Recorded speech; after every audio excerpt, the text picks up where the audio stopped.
Just testing my Morse decoder. Apologies for the focus.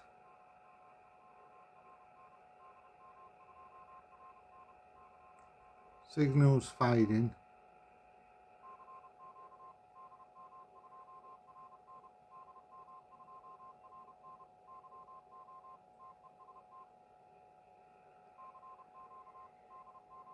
Seems to work okay, and what I'm doing is I've got it electrically working okay.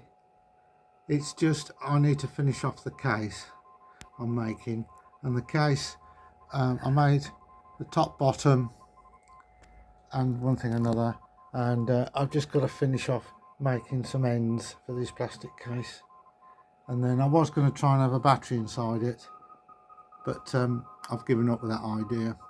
So it's just going to have an external power supply. But it seems to work okay, and I think it cost me about £10 for the actual module.